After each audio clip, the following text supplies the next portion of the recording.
ஒருவன் scan காப்பிக்கு apply பண்ணுறவங்க நிறைய பேர் இருப்பீங்க, அப்ளை பண்ணியிருப்பீங்க நிறைய பேர் போய். ஏன்னா நேற்றே டேட்டு ஸ்டார்ட் ஆயிடுச்சு.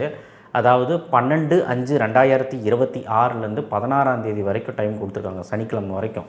ஸோ இந்த வாரம் சனிக்கிழமை வரைக்குள்ள நீங்கள் ஸ்கேன் காப்பி அப்ளை பண்ணிக்கலாம். இப்போது மேட்டர் என்னென்னா, நிறைய பேர்த்துக்கு ஸ்கேன் காப்பி ரீவேல்யூஷன் ரீடோட்டல் இதுக்கு எதுக்குமே அர்த்தம் தெரியாமல் நீங்கள் பண்ணுறீங்க.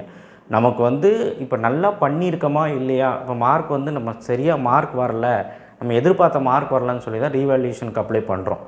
ரீவேல்யூஷனுக்கு அப்ளை பண்ணுறதுக்கு முன்னாடி ஸ்கேன் காப்பி அப்ளை பண்ணணும். ஸ்கேன் காப்பிங்கிறது யார் வேணாலும் அப்ளை பண்ணிக்கலாம். அதாவது நீங்கள் ரீவேல்யூஷன் போடணுன்னாலும் சரி, இல்லை போடலினாலும் பரவாயில்ல, ஸ்கேன் காப்பி அப்ளை பண்ணிங்கன்னா எந்த ஒரு பாதகம் கிடையாது. உங்களுக்கு பேப்பர் சும்மா ஜெராக்ஸ் அவங்கள பிரிண்ட் அவுட் மாதிரி உங்களுக்கு இதில் மெயிலில் அனுப்பிடுவாங்க. மெயிலில் இல்லை, ரிசல்ட் பார்க்குற மாதிரியே பார்த்துக்கலாம். வெப்சைட்டில் அனுப்பியிருக்காங்க, tn.dg.gov.inல அனுப்பிடுவாங்க. ஸோ அதில் நீங்கள் போய் பார்த்துக்கலாம். அண்ட் பார்த்ததுக்கப்புறம் முடிவு பண்ணிக்கலாம் ரீவேல்யூஷன் ரீடோட்டல் போடணுமா என்னங்கிறது பார்த்து முடிவு பண்ணிக்கலாம். அது வேறு ப்ராசஸ். இப்போ என்ன பிரச்சனை அப்படின்னா, ரீவேல்யூஷன் நீங்கள் கொடுக்கறதுக்கு முன்னாடி 1000 வாட்டி யோசிச்சுக்கோங்க. அந்த பேப்பரை நல்லா பாருங்கள். ரீவேல்யூஷன் கொடுக்குறதுக்கு முன்னாடி என்ன மாதிரி நம்ம தவறுகள் பண்ணியிருக்கோம், இல்லை ஏதாவது எக்ஸ்ட்ரா மார்க் அவங்க போட்டிருக்காங்களா, இல்லை உங்களுக்கு எதாவது எக்ஸ்ட்ரா மார்க் வரணுமா, இல்லை டோட்டலில் எதாவது மிஸ்டேக் பண்ணியிருக்காங்களா, நீங்கள் எழுதுனது கொஸ்டினுக்கு கரெக்டாக எழுதியிருக்கீங்க ஆனால் தப்பு போட்டிருக்காங்களா, இல்லை எழுதின கொஸ்டினுக்கு வேல்யூவேட்டே பண்ணலையா, எல்லா விதமாகவும் நீங்கள் பார்த்துக்கோங்க. பார்த்துட்டு அப்பீல் பண்ணலாம்.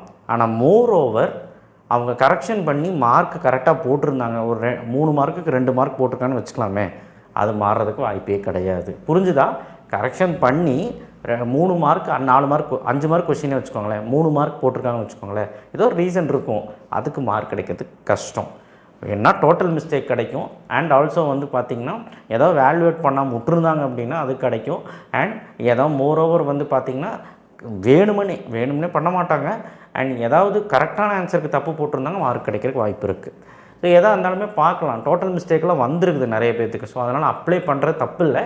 நீங்கள் எல்லோரும் பண்ணாதீங்க. உங்களுக்கு கரெக்டாக ஸ்கேன் காப்பி பார்த்துட்டு உங்கள் டீச்சர்ஸ்கிட்ட போய் காமிங்க, உங்கள் டியூஷன் டீச்சர்ஸ்கிட்ட போய் காமிங்க, எக்ஸ்பர்ட் கிட்ட காமிங்க. காமிக்கும்போது நமக்கு தெரிய வரும் எந்த மாதிரி தவறுகள் பண்ணியிருக்கோம் அப்படிங்கிறது. அவங்க சொல்லுவாங்க இதுக்கு மார்க் கிடைக்குமான்னு. ஆன்சர் கீ வச்சு பாருங்கள். எல்லாம் பார்த்ததுக்கப்புறம் முடிவு பண்ணி ரீவேல்யூஷன் போட்டால் பார்த்தீங்கன்னா மார்க்கு குறையவும் வாய்ப்பு இருக்குது. நீங்கள் ரீவேல்யூஷன் அப்ளை பண்ணுறது பிரச்சனை இல்லை. நீங்கள் ரீவேல்யூஷன் அப்ளை பண்ணும்போது எவாலுவேஷன் அப்படின்னு என்ன ஃபஸ்ட்லேருந்து திரும்ப பார்ப்பாங்க. பார்த்துட்டாங்க அப்படின்னா ஏதாவது தப்புக்கு ரைட் போட்டிருந்தாலும் அது தப்பு தான், அதுக்கு மார்க் குறைப்பாங்க. ஸோ அதையும் நான் சொல்லிக்கிறேன். அண்ட் சொல்லுவாங்க மார்க்கெலாம் கம்மி பண்ண மாட்டாங்க அப்படின்னு. ஏங்க நீங்கள் தப்பாக இருக்க கொஸ்டினுக்கு ரைட்டு போட்டு மார்க் போட்டிருக்காங்கன்னா நீங்கள் என்ன அவ்வளோதான் முடிஞ்சிச்சு. எக்ஸ்ட்ராவாக எழுதி மார்க் போட்டிருந்தாங்கன்னா அவ்வளோதான், லக்குக்கு வந்திருக்கும், அதுவும் என்ன பண்ணிடுவாங்க, அடிச்சு விட்ருவாங்க. ஸோ இதெல்லாம் கொஞ்சம் பார்த்துக்கோங்க. ஸ்கேன் காப்பி பார்த்துக்கிட்டு அப்ளை பண்ணுங்கள். ஸ்கேன் காப்பி அப்ளை பண்ணிக்கலாம், யார் வேணாலும் அப்ளை பண்ணிக்கலாம். இப்போ நீங்கள் கிளியராக இருப்பீங்கன்னு நினைக்கிறேன். ஃபஸ்ட்டு ஸ்கேன் காப்பி அப்ளை பண்ணுறதுக்கு இன்னும் 4 நாள் டைம் இருக்குது. ஸோ சாட்டர்டேக்குள்ளே அப்ளை பண்ணுங்கள், 16ஆம் அப்ளை பண்ணிங்க. உங்கள் ஸ்கூலில் பிரின்ஸிபல் கிட்ட போய் கேட்டிங்கன்னா இந்த ஃபார்ம் தருவாங்க. இந்த ஃபார்மில் இப்படி இருக்காது, ரீடோட்டல்னு இருக்காது, ஸ்கேன் காப்பின்னு மட்டும்தான் இருக்கும். லாங்குவேஜுக்கு என்னென்ன சப்ஜெக்ட் வேணுமோ அந்தந்த சப்ஜெக்ட். ஸோ சப்ஜெக்ட் பேர் இங்கே எழுதி, ஃபிசிக்ஸு கெமிஸ்ட்ரி மேக்ஸ்ன்னு சொல்லிட்டு சப்ஜெக்ட் பேர் எழுதி இங்கே டிக்கு போட்டு கொடுத்துருங்க. கீழே சிக்னேச்சர் போடுற மாதிரி இருக்கும். ஸோ அவ்வளோதான்.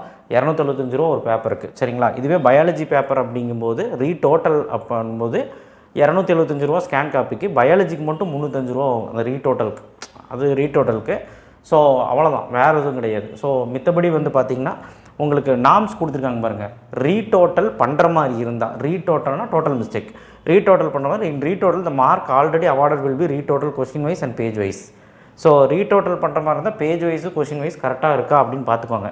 அன்வேல்யூட் answer will be consider for awarding mark. ஏதாவது வேல்யூவேட் பண்ணாமல் இருந்தால் வேல்யூவேட் பண்ணி மார்க் கொடுத்துருவாங்க. If the candidate claims for awarding more marks for any answer, his or her request will not be considered.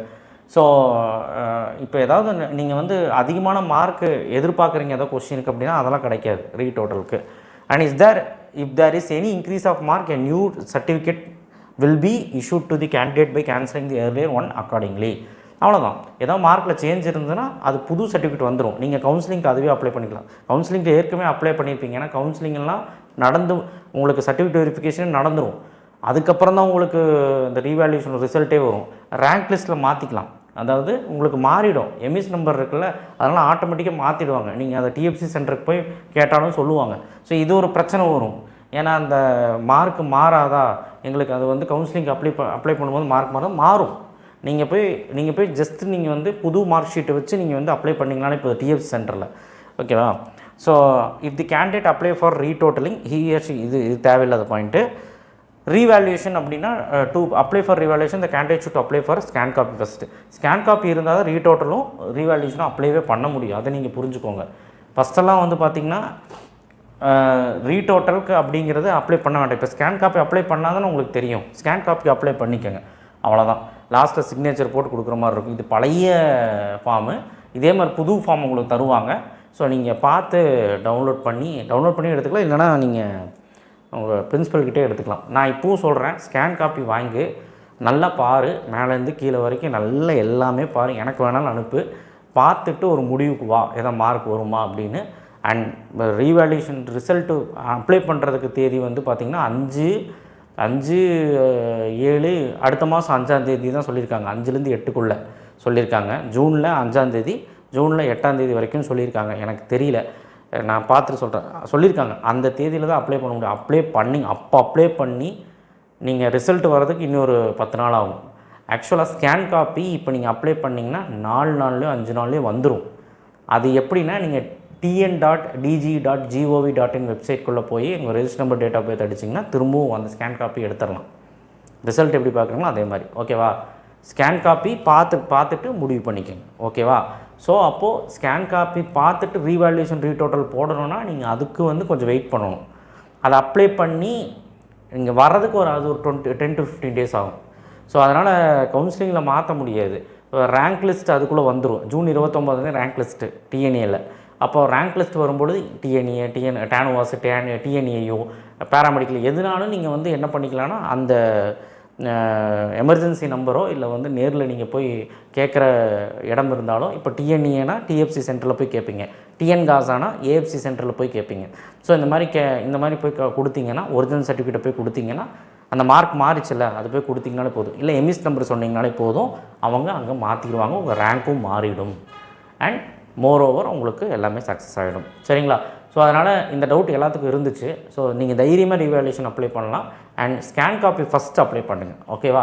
So இதுதான் method. நீங்கள் ஸ்கூலுக்கு போய் apply பண்ணணும்.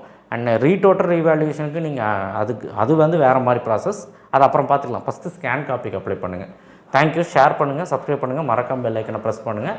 இப்போவும் சொல்கிறேன், ரீவேல்யூஷன் ரீடோட்டலுங்கிறது நீங்கள் அப்பீல் பண்ணணும் அப்படின்னா நீங்கள் வந்து ஸ்கூலுக்கு போய் பண்ண முடியாது. ஸ்கூலில் போய் கேட்டிங்கன்னா தனியாக ஒரு கவர்மெண்ட் ஆஃபீஸ் இருக்கும், அங்கே போய் தான் அப்ளை பண்ணணும். சரிங்களா?